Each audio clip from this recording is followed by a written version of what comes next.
Welcome to the CEO Stylist Podcast, where two unlikely CEOs come together and rewrite the narrative of what it means to be a CEO stylist.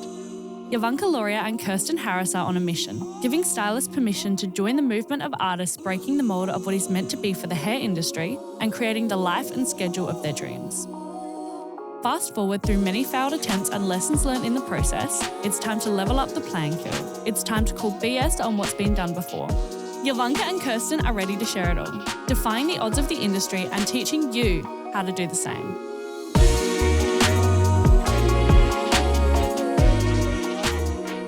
All right, welcome back. We're here again. We're up to podcast number, what are we up to now, 6. Yo? Welcome to the CEO Stylist. I'm your host, Kirsten Harris, and here today I've got my co-host and my wonderful friend, Yo. Hi, everyone. And we have a beautiful guest with us today, introducing the beautiful Emma Sorenson. Hello. Emma owns Salt the Salon, based in, I'm going to say this, and I'm going to sound like a real bogan when I say this. Up south? Up south, down south, Down up south, south. Whatever. Port Noarlunga. Port Noarlunga South, yeah. Port Noarlunga South. Yes, on the coast, somewhere down there. There we go. And that's in Adelaide, in beautiful Adelaide beachside location. So here we are. So the theme of today is Dear Stylists. And before we take off and really unpack that, I guess for our listeners wanting to know the relationship, Emma, you hold a very dear relationship to both of us for different reasons and the same because you're a beautiful person. But why don't we kick it off by talking about who you are, where you've come from, That old and chestnut. where you spend your Bit time. about me. Because you work like 26 hours a day. Well, That's her lunch I'm break. working away from that. But So let's I start with have your star sign because we know you're a, Scorpio. all right. And what's the Tells you inherent, everything you need to know, really. she likes to tick off a million things in a day. Yes. Yeah, I do. So I have been hairdressing for 7 years, I think. Yeah, 7 or 8 years, something like that. I've been working with Yo for 4 years, I want to say. 4 Close years, to. yeah, Yeah. from the beginning. Yep. And was in, I think, the second class yeah, second. that we had. And when Ever. you say Crazy. working with Yo, what do you mean by that? So I was working full time. I went to my ex-boss and I said, I want to do this. I'd done lots of research. I actually had a client that had gone to Yo and got her hair because she was looking for the best of the best, went to Yo, came to me and I was like, I need to do this. I've got to do it. So I went and I said, I want to do this course. It was quite expensive. Obviously, yeah, you get what you pay for. But at the time, my boss was like, look, can't really fund it. And I was like, cool, no worries. Can I do it? So I went out on my own, did it.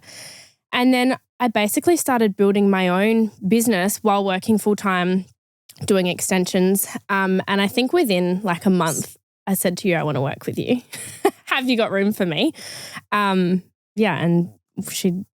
Absolutely. How could you say no? She was like, yep, let's go. I have to share the story. Emma was pretty sick on was it the first day second day of education and had to go home.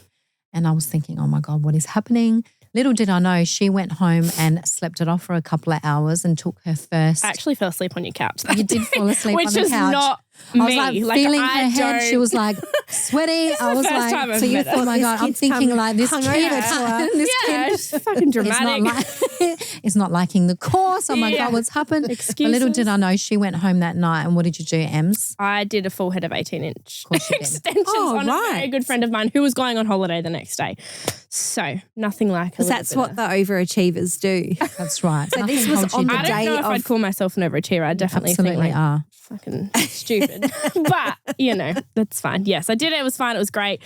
She went on a holiday. Everything was fine. Anyway, and then, I said, I want to work with you. Yo was like, yeah, do you want to teach? I was like, absolutely.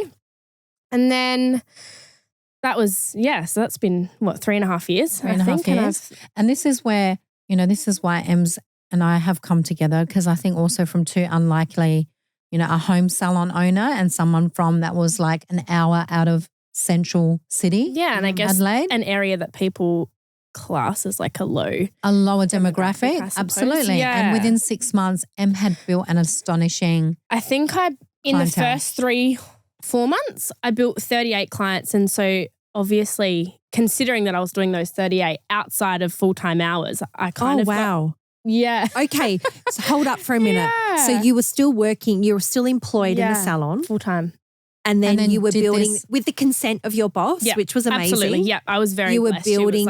She was like, I was, in that sense, I was very, very lucky. So she, basically said to me, like, I'm not willing to fund it or unable to fund it. I was like, cool. And then I asked her, if she was happy for me to do it because it's something that I really wanted to do. And she, basically let me rent a chair outside. So I worked for her full time, plus I rented a chair from her outside of those hours. Amazing. Yeah. So it was really blessed. How long did it take you to build? About 4 months, 38 clients. And I kind of got to a bit of a fork in the road and I was like, what do I do? What do I do? Because you were faced with, you were spending as much time on your business. More probably. Yeah. I was, working really silly hours. Wow. Which I'm obviously so glad that I think this is really cool to share Em's story because this is someone who is honestly like one of my fave colorists and color work was really her first passion, would you say? Yeah, 100%. Yeah, absolutely. So, and I think there's a misconception, or there always was a misconception with extensions that, most brands that we used to work with in the past, you can never really color on the same day. Or get the color for a perfectionist with color, couldn't get it perfect. You just weren't able to color. And, we speak about those limitations with other brands, which is what propelled me to go on my journey. You would try to color it and there was just a disconnect between the color. So I think that was the biggest difference for me as well. When I came aboard and started working with it, I was like, I can really do both things that I love. Well, I was learning to love extensions at the time. Yeah, both things that I love in one, which was really cool. Had you had any experience with extensions before? I'd used tapes. Right. Okay. But again, very different. Like it's a totally different ballgame. I don't touch the metal anymore. Yeah. But yeah, I had started with tapes and then did this and I was like, I don't want to touch that anymore. So that's pretty incredible. Like I'll be honest, I didn't realize that was the arrangement that you had 4 years ago. So, and not that age is a barrier to anyone thinking about launching into their own business. Yeah. But how old were you when you were doing this? Well, I'm 20. How old am I now? Wait. She's lost count. I'm 26 now. So you were what, 21, 22? Yeah. So you'd been qualified for maybe a year at that point? Maybe a couple of years? Nearly 2 years. Yeah. So I got qualified did you have, in 3 like years. when all this was taking off, did you think that you were going to have your own salon? I never, ever, I never wanted my own salon, ever. Right. I actually kind of fell into hairdressing. How I got into it's a weird story, but it wasn't actually something I ever even wanted to do. And then I did it and I loved it and I was like, okay, cool. I was managing a salon that was great. And then, but I never was like, I want to open. I'd never wanted to be the boss. Like, even when my staff call me their boss, I'm like, no. I'm not the boss. I'm not your and boss. I remember when you first did it and you're by yourself and I said, Ems, you know what's going to happen from here? Because the same thing happened to me. No, I was like, I don't want staff. I'm happy to work by myself. I want to do my own thing. And I said, what did I say? And then I wanted a baby. Then I kind of had to do something. And what did I say to you? Let's revisit this conversation in a year and let's see what's going to happen. Or 3, here we are. But within a year, you already had staff. Yeah. So I hired my first beautiful staff member, Kayla, 8 months after. I think 8. She'll correct me on that. She's really good with time. I'm not. I think it was 8 months after. Within the first 8 months of opening. At 8 months, I think it was. Oh, from when you had done your education. No, when she opened the salon. Opening the salon. Okay, got it. Yeah. So 8 months in, I was like, I hit a point where I was obviously, and I loved working ridiculous hours. But I kind of got to a point that I, needed a little bit of, like doing all, I'm still educating for yo. I'm doing one-on-one. I'm running a salon, working on clients, 60-hour weeks, whatever I was doing. I don't even know, probably more. And I kind of got to a point I was like, I need help because I was turning away clients and leverage. I kind of got to a point. Leverage. Yeah, I kind of got to a point that I was like, I hate saying no to people. I'm a yes man through and through. I'm learning to say no. Of course. Do you want to maybe shed some light as well on the ratio, like when you first started, because you still, were maintaining your colour clients. Like how did you decide what sort of area you wanted to focus? That was really hard. Because I had clients that had followed me, obviously, a lot of clients from my old salon that had followed me over.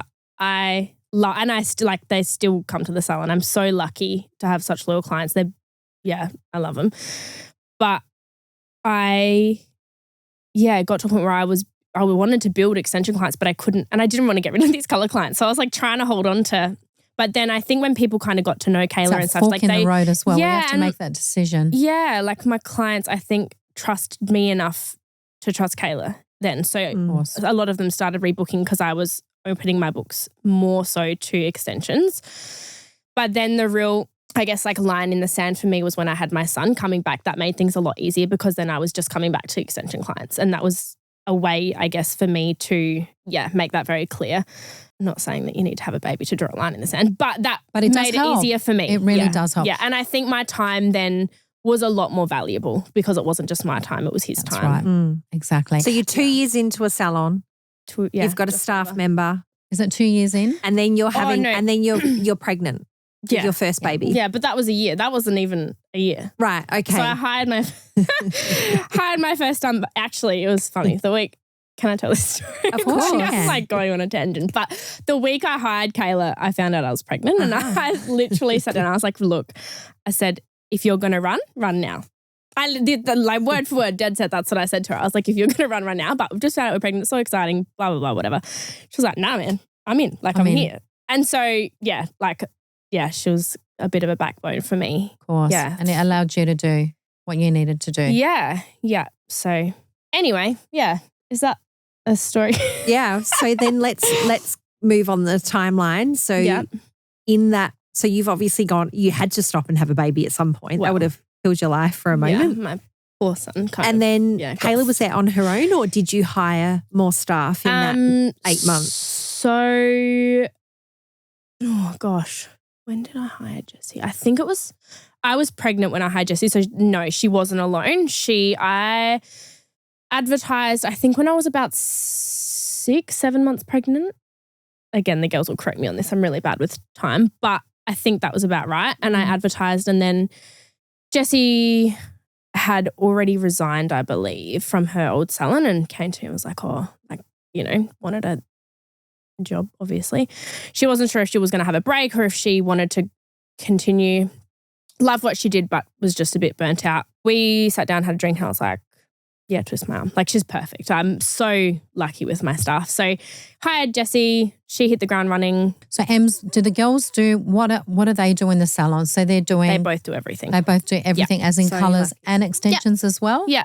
So Kayla loves colour and she's amazing at colour. So does Jessie, but Jessie does tend to do a little bit more of the extensions as well. Kayla loves doing like maintenance of extensions, but I guess like the big installs and stuff, she is more into like her big colours. Course. Loves colour work. And now you've decided, which is her passion, and that's amazing. Of course, that's so awesome. And now you've decided, we had this conversation about, like you said, your time, you realise your time is so much more valuable. And, this also goes back to how we keep saying, you can achieve more in less time. And it really is a difficult decision to make. But once you said, that's it. Now that I've had a baby, this is what I want to focus on.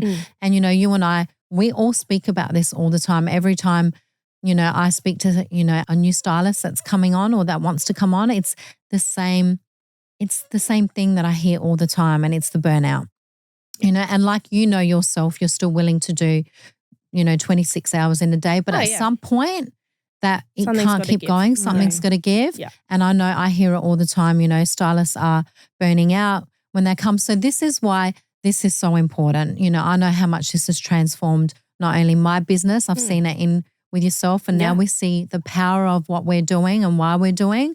So I think it's really important. I know you get messages all the time asking about what makes us so different and what we do and why we've all come together and what we're offering.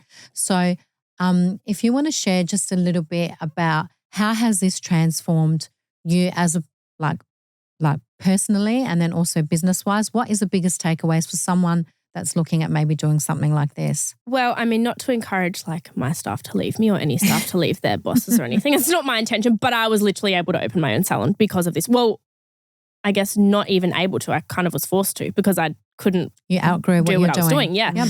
I think definitely for bosses and for employees to have a lot of, well, I think 99% of salons that I know run off a bonus structure as well. So there's definitely incentives. a lot of room for growth, not only for businesses but for employees, because it's just so much more achievable to reach those targets with these profit margins. Of course. If you're just running to it. grow boss. within a salon. Yeah. So what you're saying is to grow, not everyone run out and open their own salon, but grow their own business inside. And if bosses run it correctly and that's right. I guess show and I guess also you're able to show up in a different way because you're not burnt out, you're not stressed out, you're not juggling. Yeah. You know, how many clients a day would you say you 12? used to do? Maybe 6 on a big day. Mm-hmm. Yeah, 5 or 6. As whereas now? Oh, it depends because I'm still. Of course, but say on a day you're doing extensions, what are you down to? 2 or 3. Yeah. Yeah. I do one client, I'm like, Jesus Christ, I'm like exhausted. Yeah. You know, and we always joke and laugh. We're like, how the hell did we, you know, perform at that level? And I think but with us, we didn't know any other way. As well. Like not just, you know, you don't just have a long day. Every day was every day was is a like long that. day. Yeah. And now you also add the element, you know, as a business owner, it's just not that one component of practical skills. Now there's a whole nother element of showing up on social media. But I feel with this, it gives love you, it, but also. Of course, it's a blessing and a curse, right? But if you incorporate it into what you do, and guess what, when you're not doing your 5-6 clients a day, you've got more mental capacity to be able to, you know, show up and show what you're doing and make it about the transformation. And clients love it as well because they love, you know, sharing the message and you get their genuine reaction of, you know, the behind the scenes. I know with you, you know, we share messages of, you know, the support, like you say, our clients are really our biggest advocates. But I think for me, the energetic transfer that I received. So different. From this was if you want to maybe speak about that a little bit from doing, you know, how did you go with that from doing? I think just client appreciation. Like I was actually having a conversation with a client last night about how much clients value it. And I think because they can see it not only in, well, say for me, my work, but in the bigger scheme of things, like how much time and energy and effort goes into the training. Like I was saying that I had someone once say to me, how can you justify charging this much for this like amount of time that you spend? And I'm thinking it's not the time that I'm spending on your hair. It's all the other things, time, you know, but the clients that align with you and do come to you for they don't question it at all. Not like this client was like, who the fuck does she like? What do you mean? That's not even like it shouldn't even be a thought process. But the clients that are sitting there saying like, why would someone even think that? Are the clients you want, and they're who are going to come to you if that's who you ultimately end up attracting. 100%, yeah. I think like we were saying just before we stepped into this room, just about what you're putting out there. I was like, it comes and hits you in the mouth, like slaps me in the face. Like if you put it out there, it really does. I feel like when it's intentional and with this, when you know and you see it and you believe it, there's no going back. No, absolutely. Like there's no, for me, it's not tunnel vision, but it is in a way. Like I know so deeply what I want in clients and what you believe. Yeah. And works. You just get the results. 100%. And also because we get this a lot, and this is something that I really wanted to touch on. My clients sit in my chair and they're like, I'm like, what do you want to do to them? That's right. You do it. Yeah, because you've been able to convey that message, that trust by the time that you sit in the chair. And this is something that we're excited and why Kirsten's come in to help with marketing and what Kirsten's also helped me.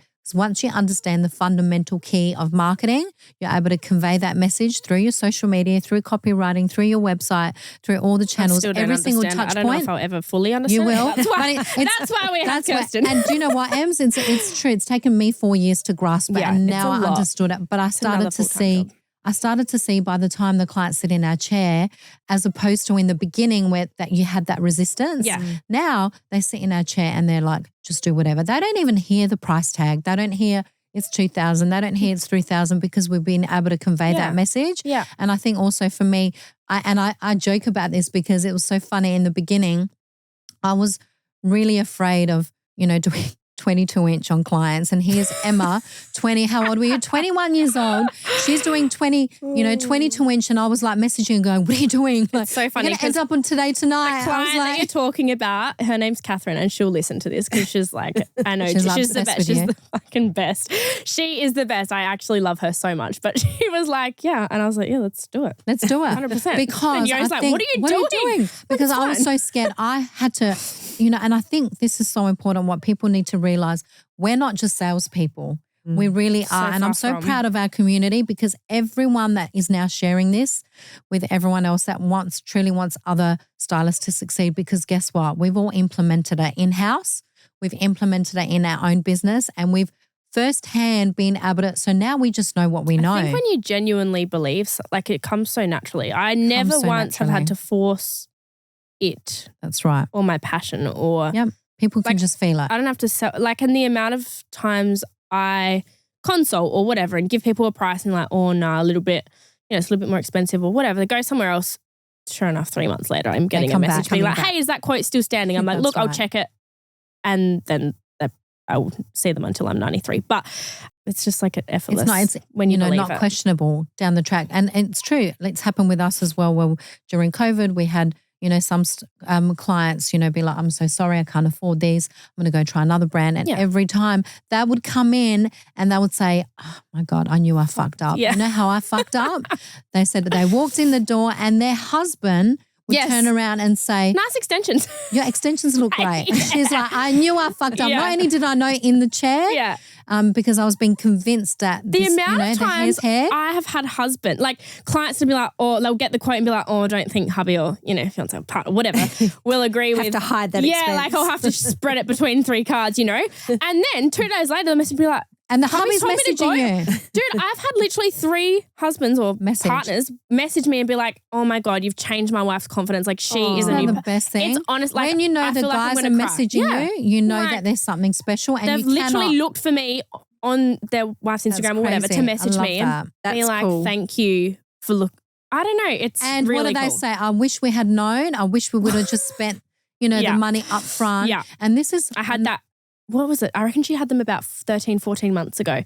Yeah, a partner messaged me and be like, I wish you'd just spent the money and done it properly the first time. And I'm like, love that. This also comes back to our education because it happens. 100%. I have so many that might go, with a cheaper brand, or I don't even think it's a cheaper brand. I just think they don't know what they know, or they think in their mind, and girls have come back and said, I just went with it. People are very good at selling things. We don't try to sell things. We don't really try. Anyway. Yeah, that's why I couldn't do the podcast on my own because I'm like, I need that interaction. I can't talk to a microphone into a and camera, put it down people's throat. No. But in saying that, the biggest key thing is like, I thought I would go with this because that's what I could afford at the time.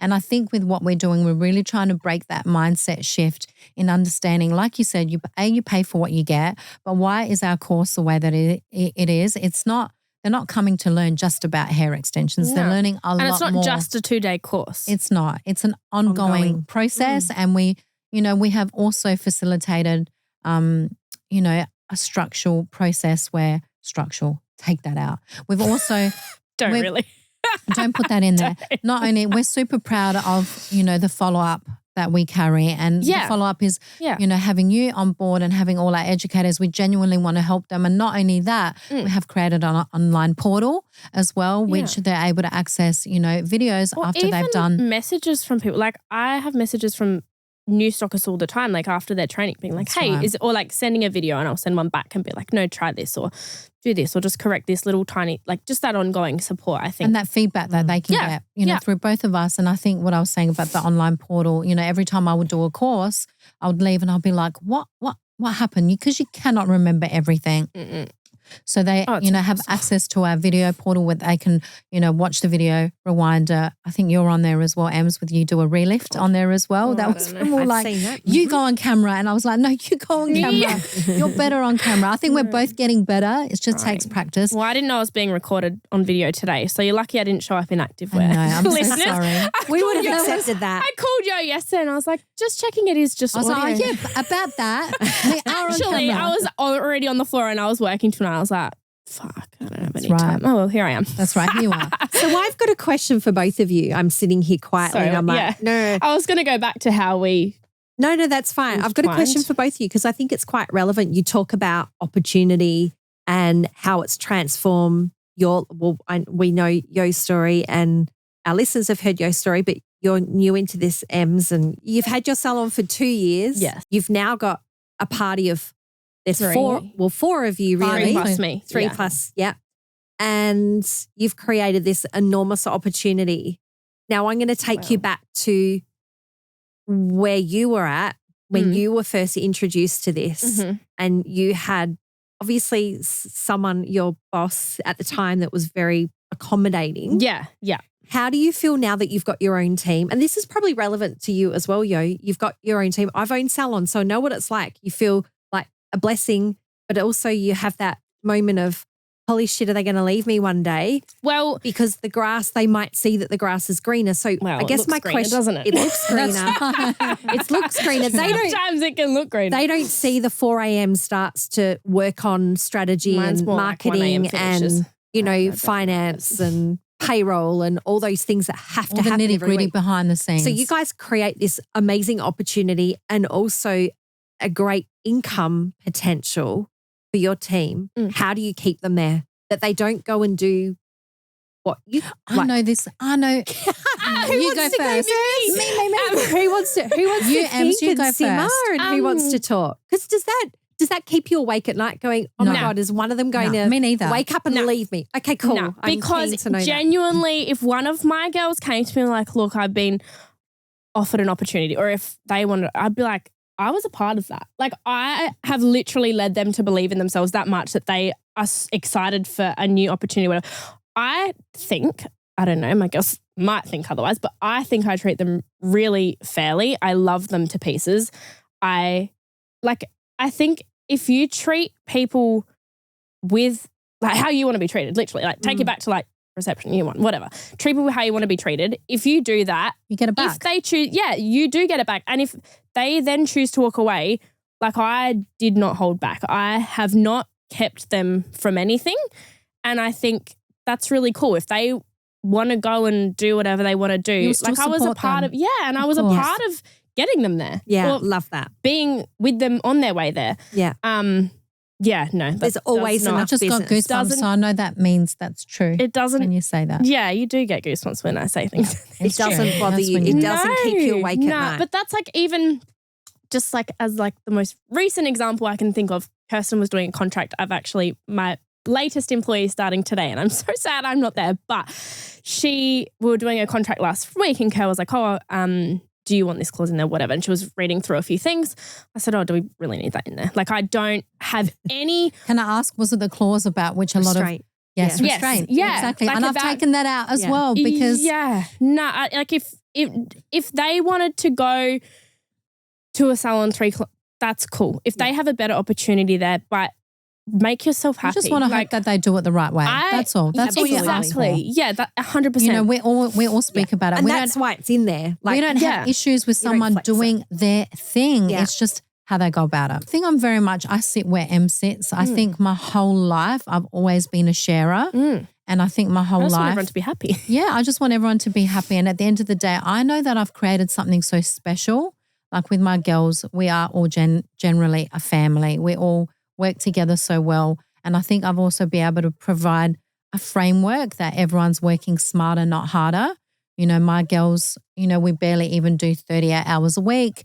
We don't run overtime.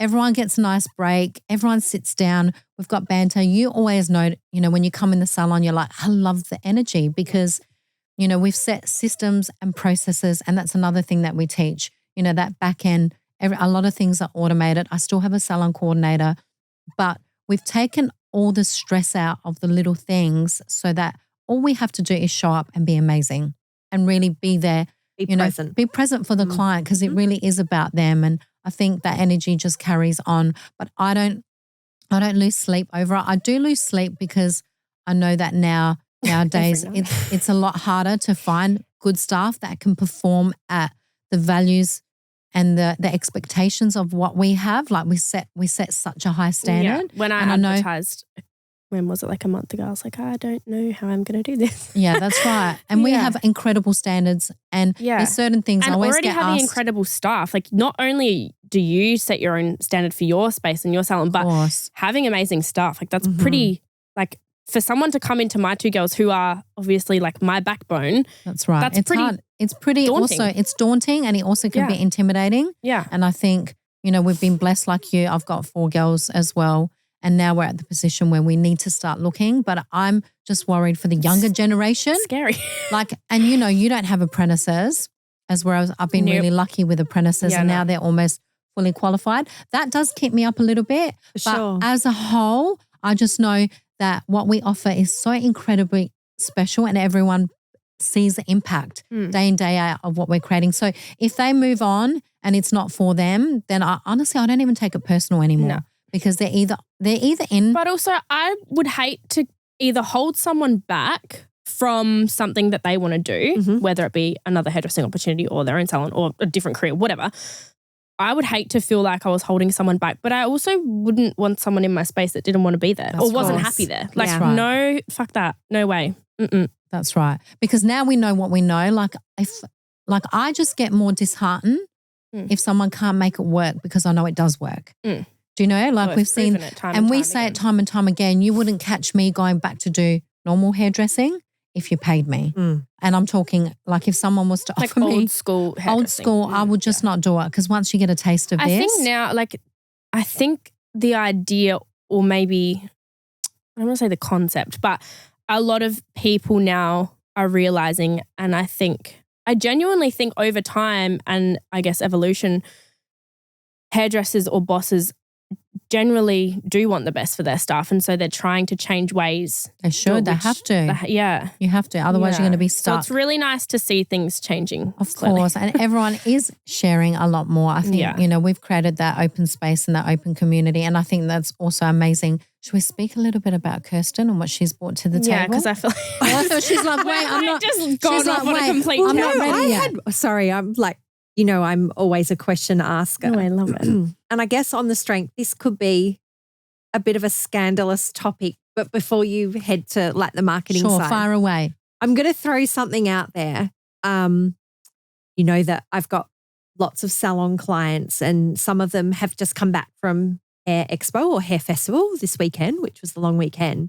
And the reports back was there's definitely a theme change and there is a lot of extension suppliers out there. It's saturated. It's ridiculous. And it seems because and I'm connected to lots of my clients' social accounts. So I see the messages coming in, including my own. And I don't even have salons. I don't even know where these people come from. Like, exactly. Geez. So that, so we've got the noise of, obviously in China, the suppliers, there's Every 1,000,001 of them multiple times. I don't know how these numbers get my work mobile, but they always come from a different Do they really? mobile number. Yeah. Every day. WhatsApp, mobile, Messenger. They're there. Do you have it connected to LinkedIn? No, just text messages. Yeah, right. Okay. So it might be through your Instagram. Somewhere. It'll be through Instagram. You know best. Anyway, so I see it. There's a lot. And the feedback from Hair Festival is there were a lot of hair extension brands. So this is a scandalous topic, but I guess this is going to be one. I know you'll be biased on this, Yo. I'm going to throw this to Ems. How did you decide? Like, I know 4 years ago was a long time and we've evolved and there's a lot more. Yeah. Yeah, good question. What is the advice that you give to someone deciding? But what do you mean by that? How do you do your research? Like, it can't just be on look. No, God, no, absolutely. Right. And it can't be, word of mouth is great. Yes. But you can't trust, someone's like we were opinion. saying before. Yeah, exactly. And, especially obviously coming from us, we're very biased because we've known it and worked with it. Yeah. And so obviously every time we're going to recommend these. Of course. But if you were coming in cold today and there's 1,000,001 options. Test the hair, test it. When I say do your research, don't just like go online and Google and look at reviews and blah, blah, blah. Because you don't know what people are offering as incentives. Like I see all the time on social media, all the time. I'm scrolling, and people are recommending or offering, discount codes for mention my name in this salon and you can get this hair 20% off or whatever. A lot of great hairstylists are also now being paid by brands to say they like the product. Yeah. Oh God, that's a whole nother topic. Yeah, but maybe it's just because I've learned over time, like I can just see it from a mile away. But do research, get the hair. If you can get your hands on some hair, and actually use it. Like say if I was brand new, I would be doing all the research and then I would actually personally go and put it in my head. Yep. Right. And try it. Okay. For 6 to 12 months Do you think, because this was me as well, 8 years ago when I first came in, I had that notion, hair is just hair. People think that hair is just hair, mainstream. Do you know, and there's a lot of people that think they come on and they said, oh, I didn't realize and once they get in our community, they understand, they learn about the different types of hair and what makes it so different. My clients know. Clients put in like, wait, this actually feels like. So what would you look for? What if someone came to you and said, what advice can you give me when I'm looking for a brand? As a hairdresser? Yes. Yeah. What are the things that, because it's obviously customer focused as well, because they've got to be able to maintain this. Absolutely. And they have to stand by their product. I think obviously how it wears, how it's installed, which obviously then is up to the stylist to obviously with certain extension brands, you get training with it. But which I believe is important. Oh, it's the utmost important, absolutely. But how, if you know hair, this is a bit controversial because if you are a good hairdresser, you will know by looking at a track or a particular product, you'll know a quality installation. Like you can see whether it be how it wears or how it's actually initially installed, you'll be able to see even tension. You'll be able to see distribution of where things are sitting and how it's pulling on the hair and how tightly it's sitting on the hair and whether it's, like I said, evenly distributed across the head or if it's individual strands that are being nagged the finer details. Yeah, absolutely. And I think looking deeper into that, how the hair colours is a massive, well, for me, like we were talking about before, I'm a colourist, it's a massive thing for me. Yeah. I think to get 10 out of 10 quality extensions, you can't, for an example, I had a client come to me a couple of weeks and she had tapes in her head. She had beautiful, I'm assuming it's going to be mostly hairdressers listening to this, but a level 7. So a natural kind of mousy, similar to mine, root with a bright blonde end. And she had bright blonde end tapes, but the tapes were blonde to the root. So she's trying to put that. She's still trying to put her hair up and she's like, what the fuck? And these things are poking through and I can't do it. But I think those little things in those finer details make such the world of difference and clients notice them and talk about them. And so I think trying it and testing it yourself, because if you do that and you genuinely believe you've found the best of the best and you're using that on that's how you're going to talk about it and portray it. You're not going to have to try and sell it because you're like, I've had this in my hair for 8 months. Can I just add something super important? I know with me, and I still see it a lot, and I'm not here to shame other brands. I have a deep respect for other brands, and there's a couple that I still like, and if our hair's not suited for them, I may recommend another one of my favorite brands. But I think the biggest thing for me and why I'm so proud of what our brand represents, clients shouldn't see how much they're able to buy the hair for. There's some brands that are offering it to not just B2B, but how many times they can buy it online. And I think it really takes away that professionalism. They cannot go buy colour from a chemist and take it to a salon and be like, here, you just wouldn't allow it. So why are hairdressers allowing the same with extensions? That is the biggest takeaway because it really does. It really does. If they're buying extensions for $300 or $500 and you're trying to charge, $2,000, they don't understand. And then they're dictating to you what you should be putting in. And I think this also, now things have come out within our community and our industry, which is a whole nother podcast. But, there's been times, stylists have used other brands and said, I used it because the client didn't have the budget for your extensions, or there's a million different reasons as to why. And what happens, that client always ends up coming back to us somehow.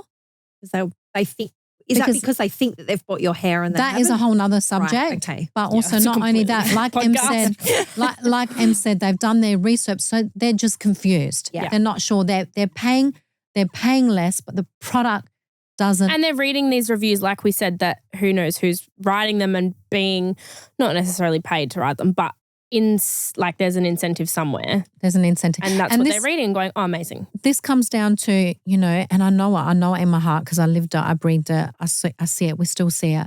With other brands, it may come out looking great, for the first 3 months or the first few washes, but at that 3-month mark. Where are you at? Yeah. Where are you at? That hair's going to break down. It's not going to look like real hair. There's a synthetic shine to it. And not only that, a lot of other brands that I used to work with were really bottom heavy. It didn't look like it was real. Natural, yeah. It didn't look like it was natural. Yeah. Like we said before about when your clients went home and your husband said, nice extensions. Like, that's right. They look like extensions. Yeah. I actually just had a client message me this morning. I haven't opened it yet, but I saw the preview and it said like because I was just doing a check-in from an install that I did about a week and a half ago. She said, I went home over the weekend. She lives a few hours away and she was saying so many like compliments and people were like, I had to tell people that it was extensions. Like these people were like, what are you using? She was like, everyone was just saying they look so natural and like you just wouldn't even know. And I always say to people, the best compliment you can get is people who are saying, oh, your hair looks beautiful. Your hair looks amazing. Not your extensions look amazing. No, don't say no. Don't offer that information. No, and like that's so cool that people, yeah. Of course. And when you know quality, you know quality. And look, there's always going to be people that are going to shop at David Jones and there's always going to be people that are going to shop at Kmart. But, you know, there's something for everyone. There's something for everyone. But now we know what we know and we know that if, you know, what's my saying? You buy cheap, you buy twice. And that's ultimately how we were able to overcome the price point is because at the end of the day, once you know the product and you stand behind it and you believe in it, yes, they're paying more initially, but guess what?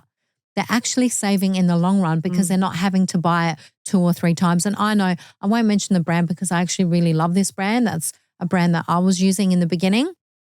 And it was individuals and that's why I never really fondly loved individuals. But the hair was so expensive. The hair was beautiful. It still is beautiful.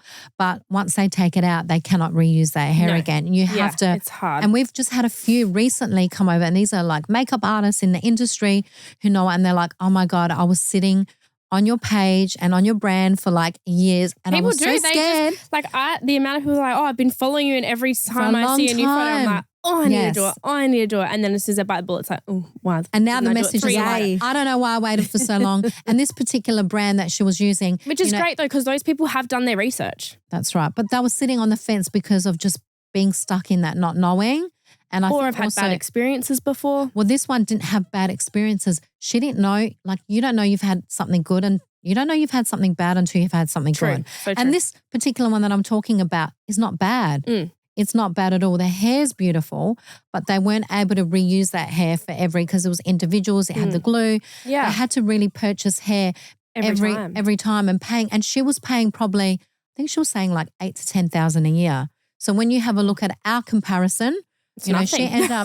she ended up paying, I think it was like 2,500, maybe 3,000 for a full set with a full color. We revamped her color, and this was my blocker, my barrier that I had to overcome in the beginning because you know it was a little bit of that self-worth thing underneath, and you know coming from that era where we always had to fight, you know, convincing the client. But I had, you know, these amazing girls to this day be like, yo, do you realize I've actually spent a lot more in the long run using, you know, an alternative brand? What are you fretting about? Don't stress. Like, and they've been with us for now like 4 or 5 from the very beginning.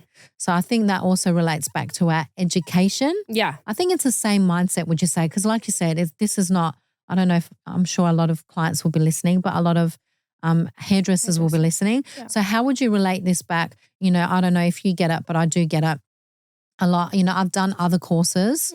Why should I have to go do this course again or learn a new course? Like, what do you say about that? I think because as important as the quality of hair is, you're like, yeah, you can watch some videos online or you could do, I don't know, whatever it is. But the install method is, I don't know, 60 to 70% of your service quality, I suppose, overall. Like the hair is so important, but the quality of installation, not only for durability and wearability, but the health of your hair, which I think like it's something that we push so strongly at our education and why we've change certain things or do certain things in very specific ways, which is why you need to follow up because these specificities, is that how you say it? What's the word I'm trying to say? No, that was it. I would never be Don't laugh at me. Specificities. Yeah. I've never heard that word. Yeah, those like little things, like tiny little things that we teach Dial and it in. do in our follow-up education. Those are the little things that make such a difference. They call break. Absolutely. And yeah, just your hair health. I think it's, I don't know. I think if you, like we were saying, do your research about not only the hair, but the method. That's right. And also so important. Not just that, but I always say this, and this is my mantra. I've, you know, we're going to roll this out. Well, now I'm getting a little bit more better and comfortable speaking on camera. And, it is a process, as is this. I don't care how skilled you are, how talented you are. You really have to go back to the beginning and be okay to not be good at the beginning. 100%. Oh, yes. And you're going to make mistakes. I'm not very good at that, but I had to do that. I learned very fucking quickly. It was a very big slap in the face when I was like, I was so frustrated. So frustrated. And on the 2 days of the course, you will go home and you'll be like, oh my God, can I do this? What is happening? What have I wasted my money because I don't even remember anything I learned today. And then in the coming days, you'll be like, oh yeah, those little things. And then you get the follow-up and you're like, oh yeah, it's all starting to make sense. And yeah, there's a lot of little niggly things with the practical side of it. And there's a lot of and then what happens when with the second day. Second day. You know what I'm saying? We're going to get into the second day. Oh my gosh. Rocking in the corner. Yeah. But with that, it's like we don't allow ourselves to make mistakes. And I always say nothing fails like success. Nothing fails like success. You have to fail. Teach ourselves to have to make mistakes. But hairdressers, we get so demented over it. That. Fail forward. Yeah. Fail forward. But it's a mistake thing, and it's like we get so hard, and I see it all the time. That's why I say my full-time job is actually talking hairdressers off a ledge. Like you guys have that moment. What do I say in our education? Call me. And it really does happen all the time. 9 out of 10 times. All the time. And the ones that don't are just too scared to say that, I don't know whether it's an confident. ego thing. I don't know. I have an ego. We all have an ego. But my ego will not let me be like, help. It's terrible. It's really bad. It's like toxic trait. My toxic trait is not being like help. Is that as bad as it gets? I don't know. That's okay. But you've got a trait. Not only that, you might not ask for help, but you've got the initiative to figure it out, not to walk away and quit. I do. I'm like, do you know? determined. So there's a little bit difference. I just feel determined. For the ones that just throw in the towel because they're too, you can't. They're too embarrassed to say that they don't know. Like that's not going to get you anywhere. You're not going to be able to achieve. I think when it comes to asking for help as well, I think there's two types of people. Well, there's two reasons that people won't, is because A, they're embarrassed, or B, they're too proud. Neither of them are a great reason.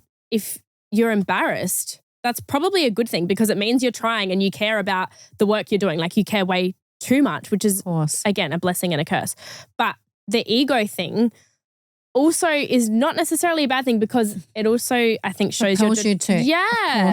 Shows your determination and you're like, you're going to get it. Whether you get it today or in 5 days or 3 weeks. Like, just don't quit. You're going to get it because you have that ability to be like, no, fuck this. I need to do it. Self-reflect. To prove it to yourself because, And this is another thing. So let's talk about day 2 because day 1 of our education. This is you guys. Day 1 of our education is the practical side. So we have a model. We show them in real life. Then they get to work on their money. So generally speaking, I get to be at day 1. Day 1. Unless I miss my flight or it gets cancelled. And eventually, I didn't miss my flight. It got cancelled. Correction. Eventually, I do see you doing day 2. Yes. Right? Within your schedule? Yeah. Oh, yeah. Within I'm making changes to my schedule. So yes, I will have more. But yeah, I'm day 1 and then day 2 is these two beautiful ladies who take you through all the Should we brain speak about fog. Day 2? Now, I'm super proud about our updates to our training manual. So day 2 for us is really important. And it's not just covering, pricing and all the back end, structure of how we implement our consultation and things like that. But more importantly, we also cover a really big component. There's a whole new business and marketing segment, which I'm super proud about because I really do believe, and I've seen it even more happen now. That's why we're, really specific about who we take on to the course as well, because we don't want to mislead or misguide anyone. This is not going to work unless you put in the effort. And it's not just in your skill set. What do we say? Skill set is 0 without the mindset. And that is the biggest part. Because if your mindset's not right, not only attract, you're not going to be able to retain the clientele. And it's happened a few times in the beginning. That's why I'm a lot more cautious about it because I've had so many girls say, the clients sit in my chair and I just can't get them over the line. What's their expectations though? So when they sign up to your course, do they feel like it's going to be that instant? Well, I don't think I think because we're so passionate about it and we're like, this is, a phenomenal product. And then and we've been doing it for a long time. We've been doing it for a long time. People are coming in so fresh and so they don't have the, I guess, experience or knowledge to any extent that we do. So they have to learn all this. And so it doesn't come naturally to them. Of course. And it didn't come naturally. No. I joke and I laugh like 8 years ago and I did a story today that I'm going to share on our feed. And it really is about 3 things that are holding you back as an extension and color specialist. And one of them is fear and limiting beliefs and, all the little things that I didn't know how to implement. I'm not proficient in, you guys still laugh at me because I'm really not proficient in technology and social media. That's why I've had to hire a team. We laugh with you. We had a mini lesson. I don't mind. I podcast. laugh at me too because I'm like, I've been out of the loop. I know what I want. I'm so driven and I'm so clear and I know what I want, but now I'm able to hire people for the role. But coming back, looping back and getting off track, looping back to what we were saying about the marketing, I don't want people to be scared or make them feel in any way like this is not for them because the community. Or pressured. I think that's a massive thing. Like people crumble under pressure, which you learn in time you can't fucking do. See, I thrive under pressure. Me too. I'm like, right, give it to me. Bring it on. It's like if someone's coming to my house, right, and I have like, a few dishes or whatever. Someone tells me they're going to be there for 2 minutes. Fucking that house is spotless before they get there. Like not a thing. But I think some people, the pressure just it just crumbles them. And I think it comes back down to fear. Yeah. It's all, your fear of judgment, fear of thinking that you're not going to be able to. Fear of failure. That's a big thing. But who cares? Like now, I think the beautiful part is when you're a dinosaur and you get older, you don't give a shit. Notice how she pointed at me then. No, sorry, it wasn't dinosaur. I said, I'm the dinosaur. No, you went like this, 2 persons. I think that's like I really didn't mean that, but we room, are the oldest. We are the oldest. And this was my fear. I was like, why would I put myself out there? I'm a dinosaur and I just like cooking and being with my family on the weekends. And even my team were like, next minute. But I do have something. I finally found my voice in all this chaos with the world, with everyone censoring everyone's truth. Isn't that so weird? I think, yeah, it is. It's odd. I was just going to say on the saying that you were scared about coming in so late or whatever. But I think on the flip side of that, talking about my age and stuff before, I think I forget sometimes that I guess, well, hopefully, fingers crossed, time is on my side. And I think people finding this way to work younger is essentially it's so lucky, but it's also, I think, for not only physical health and mental health, it's like, I don't know, I truly believe that working this way is going to prolong our life or our lifetime 100%. In the industry.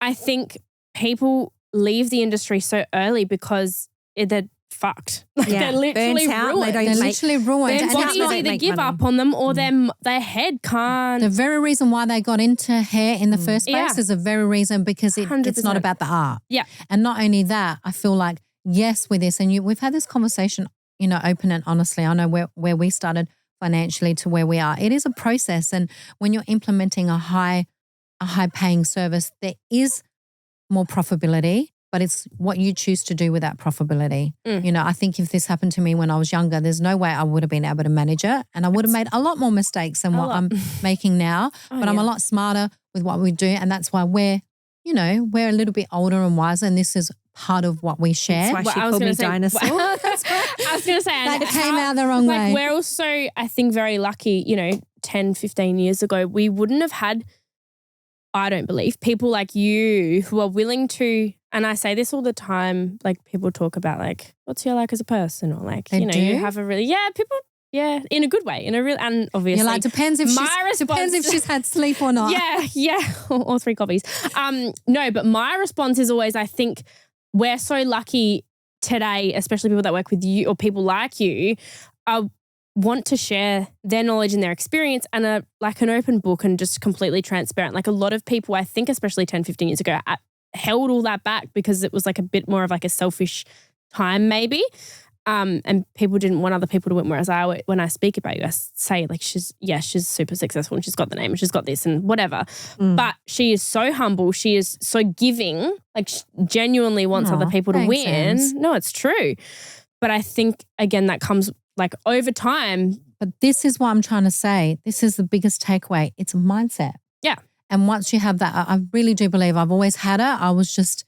I didn't know how to filter it through. It's an abundance mindset. I feel like, and when you're in your purpose and you're genuine and you're authentic, the more you give, the more you get back. 100%. And if you're not getting it back, it's not right. It's not right for you. They're not right for you. They're not right for what we're doing. And they have to find their own path. But that's what, and I think we're very lucky also that we've got someone like Kirsten who's come on as part of our Dinosaur? Consulting dinosaur. Yep, absolutely. So you've come on. She's not going to let you live that one. You've come on as a big resource for our community. Talking about transforming your life. Talking, and we've done other podcasts with that. I think today is everyone knows everyone that's listened or for people that are coming in. And I think also if this resonates with us, we know that there's someone out there that this is going to resonate. Yeah. Maybe not today, maybe once I go away and think about it. Listen for entertainment maybe. But we really set that framework that we really hold everyone's hand every step of the way. And I think this just goes to show. We do our absolute best. We do our absolute best, and everyone is at a different point in their business, in their career. And this really is a massive turning point for someone that didn't even know that they were looking for this. Yeah. So when they're ready, Kerr, do you want to just explain? I know we've done it in our previous topics. About how I hold them their hand. How you hold their hand, but also how you work with our community to help benefit. She has to hold so many hands. and really so that is to that point, Ems, that's an absolute joy. My greatest joy is seeing other salon owners evolve. Yeah, it's and so grow cool. their all business. have that in common. So That's why we're all stronger together. Yeah, absolutely. And it's really like, it's baby steps for me. It's very early days with this new business, and I'm definitely still finding my feet, but I'm so grateful for the support that I'm getting, and I'm learning a lot. I think it just comes back. Yeah. It all comes, going back to the very start. You're going to start crying. No, God, I you're going to shed it yesterday. I'm okay for like another 3 months.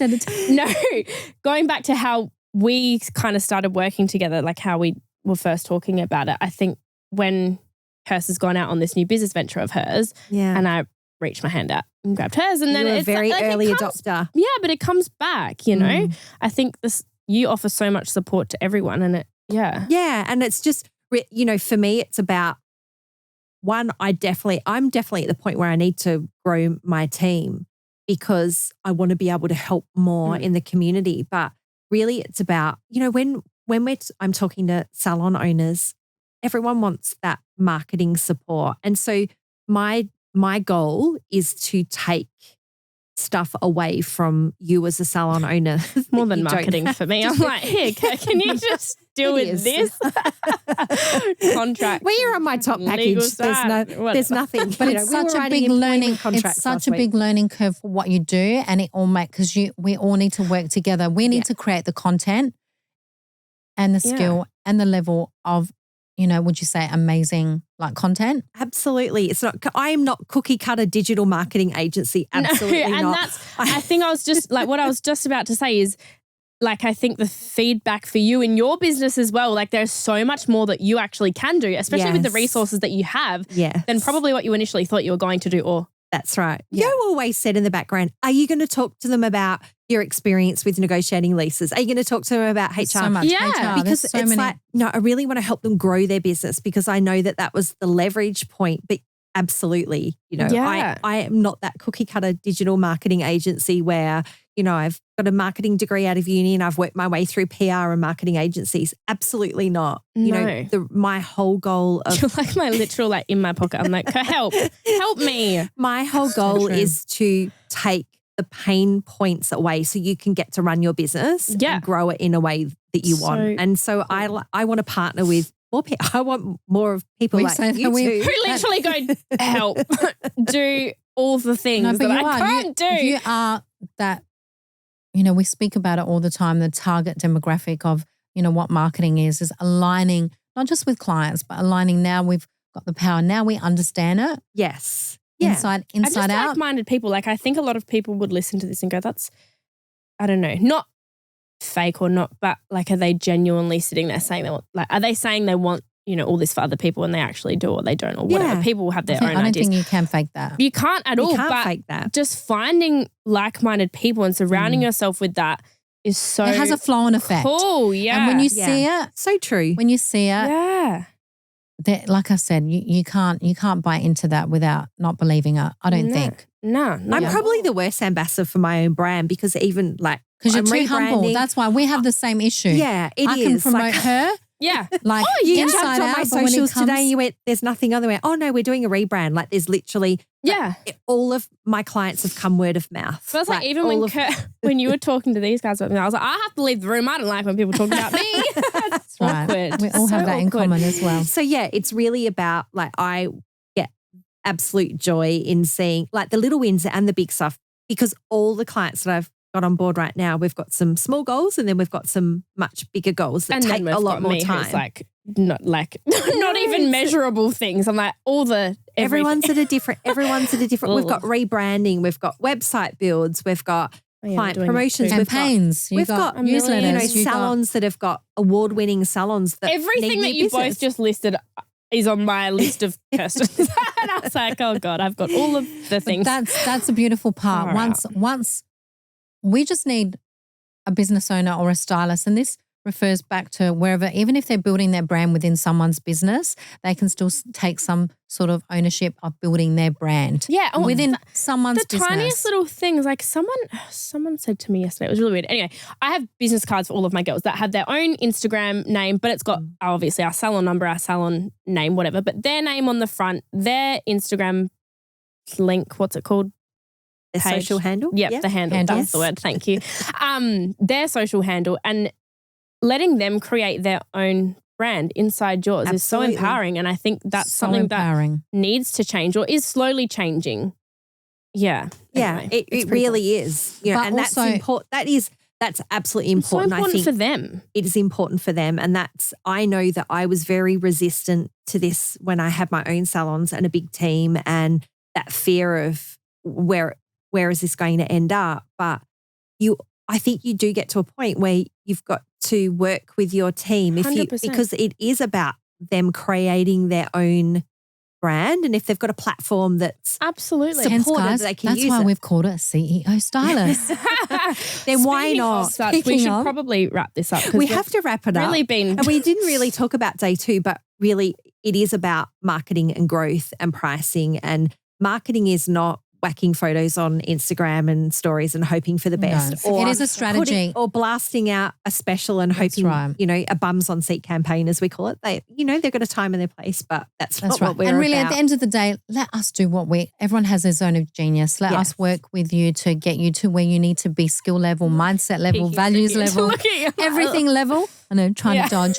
And then let Kirsten do her thing. And that's when you really see the power of the marketing strategy in effect. So not only you benefit, but our staff benefit, because they don't have to be stressed out of where their next clients are going to come from, or even raising their prices, because it's already, what's that thing that you say? It's marketing done for you. Marketing done for you. Better. Yes. Yeah. Your business done better. Done better. That's our right. little tagline. Slogan. And it's a long game, not a fast game. Yeah. That's right. That's what I Super always say. important. If you want quick. Slow and steady always wins the race. Yeah. If you want a quick fix, then blast out an SMS campaign and put a special. You'll get bums on seats. Yeah. You won't get the right also get ones. off just as quick. But it's a long game. It's about, I know it's probably a story. I remember reading this years ago, but it was when Coca-Cola stopped advertising, and it's quite a profound marketing story. So Coca-Cola and Pepsi were the two main brands, and Coca-Cola decided that they didn't need to market because they were a household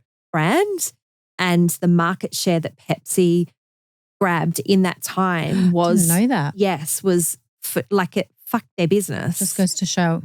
That's right. So, and that was a lesson about you might be a really cool brand, but if you stop marketing, you're dead. Wow, that's powerful. I didn't know that. So it's just where you're going to put your focus and energy, and it's not. And I think where is a massive thing, talking about where people market or how they market. Like I think it was Ferrari or Lamborghini, I can't remember. The CEO said once that someone said, why aren't you marketing on television? Yeah. Why aren't you marketing on television? And their response was because our target audience aren't sitting watching TV. No. They're working. And it's so true. Like going back to where you market, it's massive. It's so important. Where you do and not only that, and I get it all the time, but why do I have to do all this marketing? My audience is on social media. And it's not. Guess what? Instagram, and we've seen it. Look at TikTok. It can be taken away at any given moment. Absolutely. And Kirsten helped me understand that. Marketing, like digital marketing, it's not, it's a option. It's not the option, but you have to be able to tap in. Now we just blast out an email marketing. We've got clients coming in from existing, from new. It's brand awareness. I think where Kirk comes in as well is all this like dark stuff that is like dark web. the underlying like not dark? necessarily your posts, but like all the shit that I don't understand. This is why I have Kirsten, because all these like ad funnels and all this like, I don't know, whatever she does, it's like magic, but it happens behind the scenes and it's so important. But people don't even know you're doing it, for one. Of course. Or two, that like it's available. Yeah. It's an option and how it works. Anyway. But I think, to wrap it up, instead of us going on to story, we could be here all day. Another tangent. But we're excited. We have 3 education, YL education booked in. We have one this weekend. We have one in August. We have one in October. And I haven't even touched on my collaboration with an amazing American brand, Luna Method, that's coming over to Adelaide. I think we need to get her on a call. Yeah. We will get her on a call. We're going to do a live with her. Yeah. But, we've got such amazing things happening and the resources that we're sharing. How can they get in touch with us? So with us, they can just hop on our website, have a look. There's an education application form that they can fill out, and my team will be in touch and we can start the process with Kirsten as well. You can come through our socials at bdbgroup.aus. And of course, they can always come through the CEO Stylist. Yeah, so come through the CEO Stylist social pages and you'll have links to our businesses as well. Amazing. Through there. And to any amazing client who's listening out there and wants to go see Emma, she'll be available down south or up south? Yes, down south. And then she'll be with me. And then I'll be very privileged. The doors are open till midnight every day. Yeah. I'm just open 24 hours a day. No, I'm so grateful. I am so busy, but if you're willing to wait, I promise I will make time for you. And everyone that gets to experience. And thank you for listening to this point. Thank you so much for still being here after 3 hours. Literally. But everyone gets to experience Emma at our education. So we're all blessed. We all love each other. We just want to share the love. Thank you so much for listening. Thank you for listening. And we'll see you guys next time. Thanks for having me. Yeah. Thanks for coming. Hopefully I can come back. Of course you can. Thank you for listening to us talk shit. Thank you. Talk shit. Bye, guys. Bye.